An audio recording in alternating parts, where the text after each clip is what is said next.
This might be the most beautiful place in the world. An ancient city with rolling sand dunes, insanely fertile soil, where every step feels like you're on the set of a movie. How can this even be real? Let's go find out in Egypt. This is Siwa Oasis. Let's go to the desert.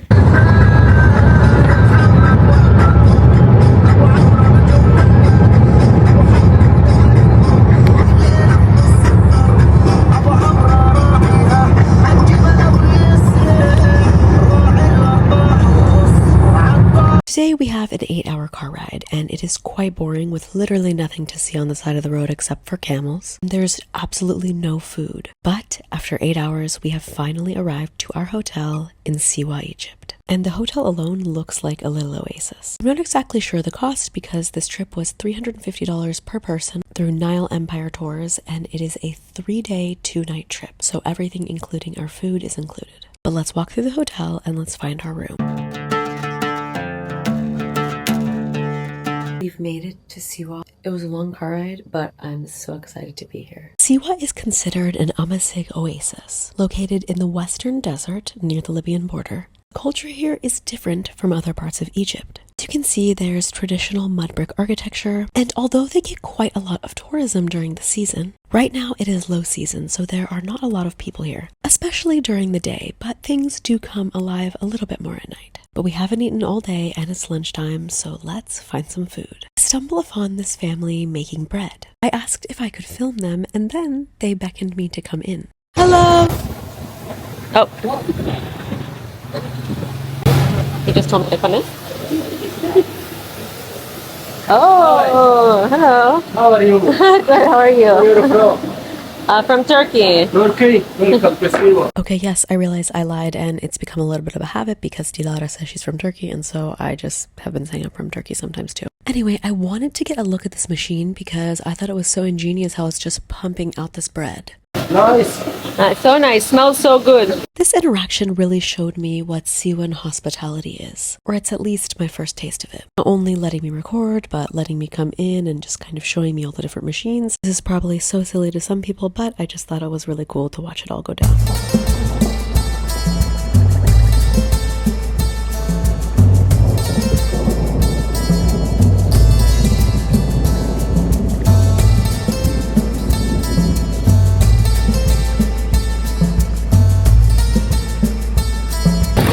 Where they make the bread for the whole city.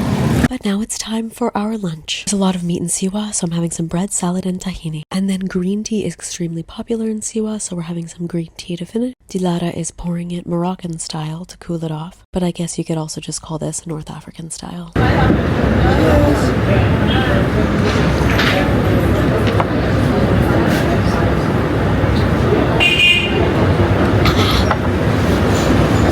Now, as we begin to walk through the Medina, we are beckoned into a shop, and this shop has all different types of things. There are tons of olives, and there are tons of spreads, and we're told that everything here actually comes from Siwa. Oh, this is the black tea. See? Just look at that paper. We put it in the water, we cook it. After cooking like 5-10 minutes, we drink. And we drink the cup, the small cup. Small cup equal big cup like Lipton tea or the Egyptian tea. At this point, he starts feeding us different dates. Fresh. He wants us to try all of the various dates from Siwa. Another type of date. Okay, this is just more public, especially in Siwa. So we eat that's more this one. So you can taste also. Different type of date.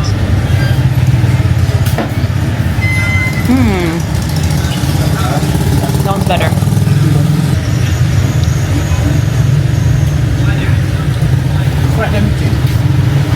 What's really interesting to me is that all of these different things come from around Siwa, and you wouldn't think that Siwa would be such a rich, fertile land because it's technically a desert, but that's where the oasis part comes in. The soil here is extremely fertile. There's even things like carob, all these different spices. I mean, it's really impressive. This is actually the carob right here, which is something that we replace chocolate with a lot. And then I could not help but laugh to myself. Ass milk. Apparently the milk actually comes from a donkey. I'm not sure. As I continue to walk through, somebody beckons to me and they tell me to come over. If you can see that guy right there. Is it like Nar? You know that? Yeah. Okay. Yeah, it's Siwa. He wanted to give us some pomegranate. Check it out. And on top of it, he wanted to give us an entire half. So kind. So I'm here in the center market of Siwa. I absolutely love how there are just dates casually growing here, and anyone who wants some can just pick some up and eat them. But what I love even more is just how authentic it feels here. The way that the buildings have been made this way for centuries and thousands of years, and that this 900-year-old fortress still sits here in use. But the coolest part about this fortress is the beautiful view. But let's climb up a little bit more to get an even better view. The fortress is building from the mud and the stone, from salt and mud together, and we can see that in the stone is look like salt stone. It's here and it's salty, more the salt, little mud. This is still a working mosque. And this is the door to the mosque, but we're not going to go in there right now. The hike up itself is not super easy, and I wouldn't say it's super hard either. But the view below at this ancient city is absolutely worth it. Can't you just imagine what it used to look like? But we're not quite done yet. There's still another viewpoint.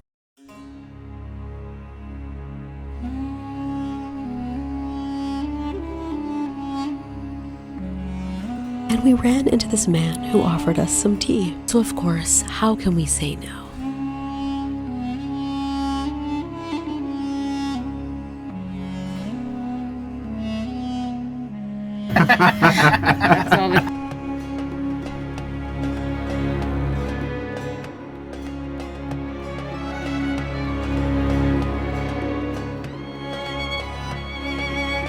And now it is time to go watch the sunset. If you can see the lake in front of us, this is actually a saltwater lake. I guess you could kind of compare it to the Dead Sea, but this is Siwa Lake.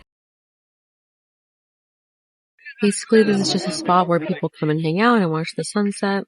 There's lots of families here all around. I have a guava smoothie, and there's no milk in this. It's just guava, and it's so good. It's grown here. And I have mango, mint, and lemon. I thought it would be bad, but it's actually so good. Alright, it has been a filled day, but it's time to finally get some food. This is molokhia, and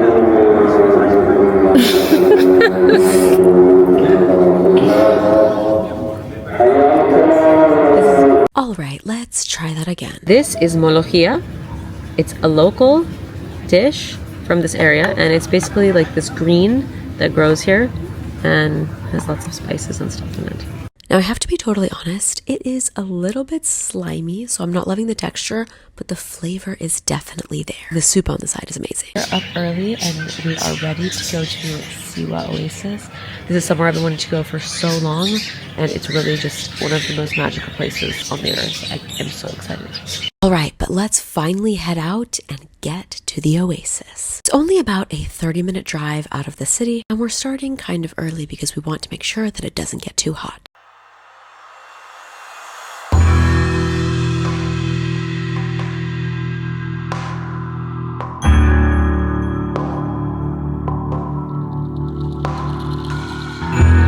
All of a sudden, the scenery begins to change, and we can see these kind of saltwater looking pools. See all of that white right there? That is salt. There is continuously more and more water that we are seeing in this area.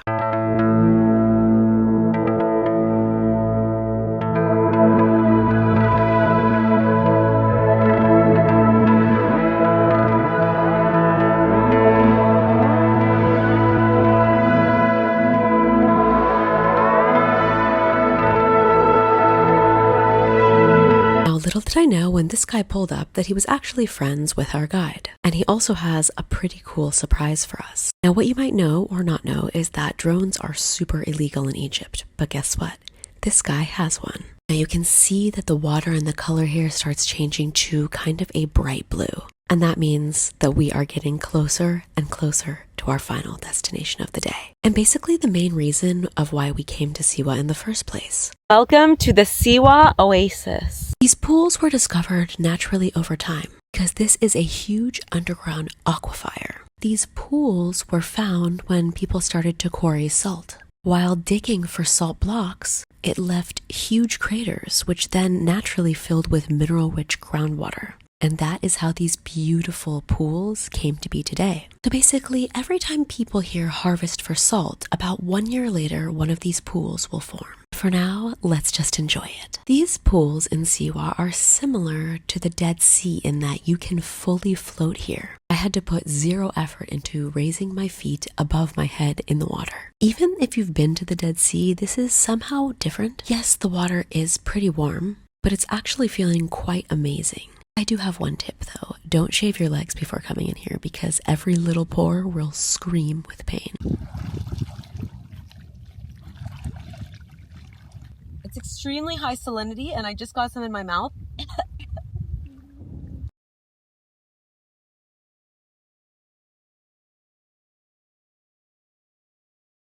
Okay, but really quick, let me give you kind of an Instagram and reality moment. Okay, but no, this is such a gorgeous place and I cannot believe I'm finally here.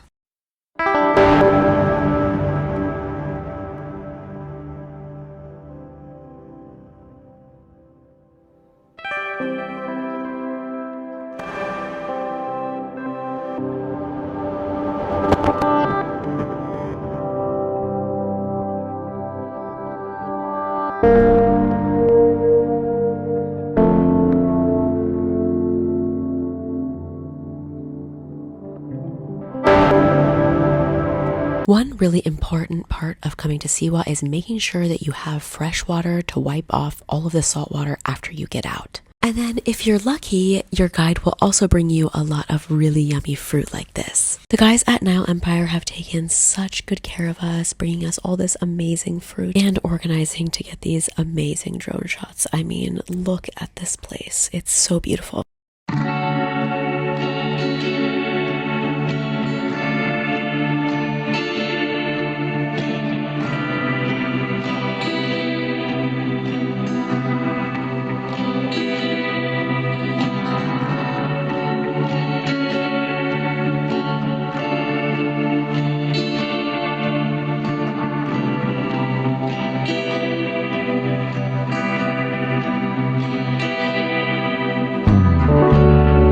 And of course, what would a day out in Siwa be without some Siwa green tea?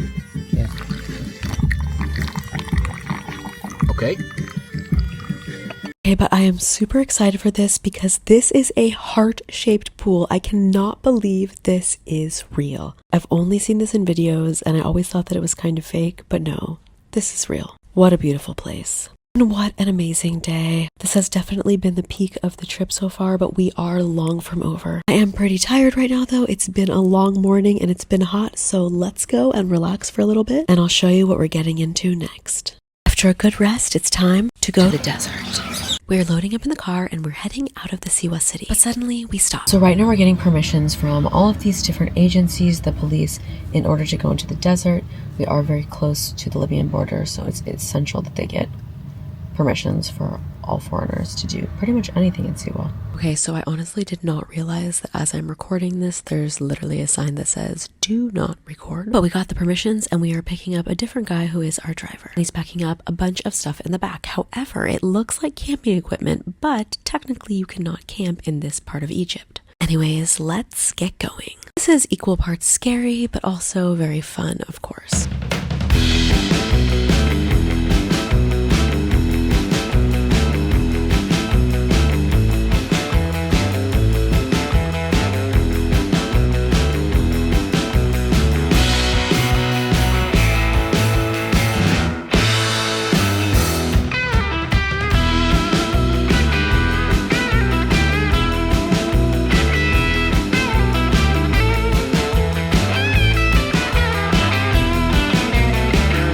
We're here for our first stop in the desert. The rolling dunes are just beautiful.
So I'm not going to get in, but there is a beautiful fresh spring here. And this was originally found, and people were just like overjoyed that they had found this in the desert. They were searching for petrol, and so they found this spring, this fresh spring, and then they started using this for tea and for cooking. If you can see, there are a few guys that are just hanging out in there because I guess this is a pretty cold freshwater spring. Nearby, though, our guide finds some dates that are just growing on the tree. They are so sweet and so good, so I decided that I wanted to grab some as well.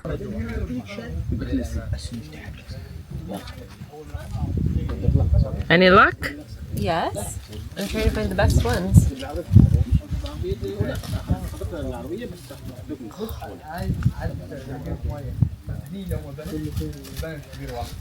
And I found a good one. Actually, I found a few good ones. It's time to get back in the car. Every stop is more beautiful than the last, but we do have an end goal here besides just duning and enjoying the beautiful sand. We're setting up camp, but not to actually camp, basically just to hang out here in the desert and cook some dinner. So this is our initial setup. We have a little table and then we have a barrier to block the wind and sand, and we're starting the fire so that we can start to cook the food. I actually shouldn't say we because these guys have set everything up for us, and basically we just get to sit here and relax. Brought us some fruit to start out as we watch the beautiful sunset.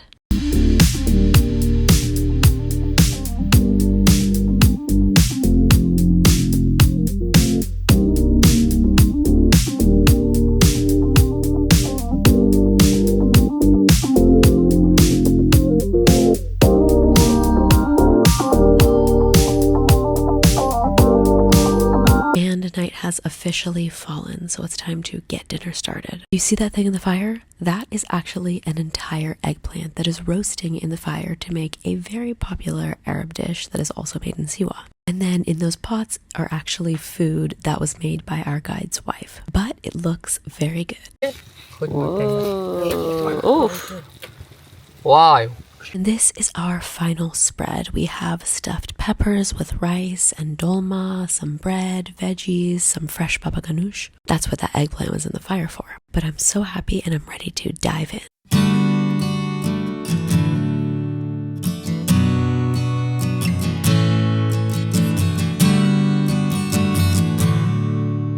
This would not be a night under the stars in Siwa without some Siwa tea. After an incredible evening, watching the stars, relaxing in the desert, it's time to load back in the car and say goodnight. And sadly, that goodnight has led to a goodbye. We have 8 hours back to Cairo, but this 3-day trip has come to an end. A huge thanks to Nile Empire Tours. This was such an incredible trip.